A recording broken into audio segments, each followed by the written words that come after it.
Big boss హౌస్‌లో captaincy అలానే ఎంత ఇంపార్టెంటో తెలిసిందే. అటువంటి కెప్టెన్‌ని ఈసారి ఈ సీజన్‌లో రద్దు చేస్తున్నామని చెప్పి సెఫ్‌గా అయితే కొన్ని టాస్క్‌లు ఇచ్చేయడానికి సిద్ధమవుతూ వచ్చేశారు. అయితే నామినేషన్ ప్రక్రియ పూర్తయ్యాక ఇక ఇమ్యూనిటీ అంటూ అలానే కెప్టెన్సీ అంటూ ప్రతి సీజన్‌లో ఉన్నట్లే ఈ సీజన్‌లో సైతం ఇమ్యూనిటీ బూస్టింగ్ కోసం అయితే పలు టాస్క్‌లు ఇచ్చేయడానికి సిద్ధమవుతూ వచ్చేశారు. ఇప్పటికే ఈ నామినేషన్ ప్రాసెస్‌ని చూసుకున్నట్లయితే 6 మెంబర్స్ అయితే నామినేట్ అవుతూ కనిపించేస్తున్నారు. మెయిన్‌గా మణికంఠ వచ్చినప్పటి నుండి తనకి ఏదో ఒక విధంగా నెగటివిటీ ముంచుకొస్తుందనే చెప్పచ్చు. ఈసారి కూడా తను గేమ్ పైన ఓవర్‌గా ఇంట్రెస్ట్ చూపించడమో, లేదంటే ఆడేయాలనే ఉద్దేశంతోనో తెలియదు గానీ, చాలా నెగెటివ్ ఇంపాక్ట్‌ని అయితే దక్కించుకుంటూ ఉన్నాడు తన మైండ్ గేమ్‌తో.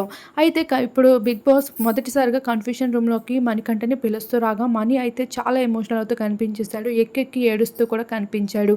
ఈ సీజన్‌లో ఒక కంటెస్టెంట్స్‌కి 5 నామినేషన్స్ ఒకేసారి పడడం అనేది మణికి సాధ్యమైంది. అయితే కంటెస్టెంట్స్ అందరూ ఏ కంటెస్టెంట్ మీద టార్గెట్ చేస్తారో వారి సీజన్ విన్నర్‌గా టైటిల్ కొడుతూ ఉన్నారు. మరి ఆ అవకాశం మణికి దక్కింది. మరి ఏ విధంగా ఉపయోగించుకుంటాడనేది ఈ టాస్క్‌లో చూడాల్సి ఉంది.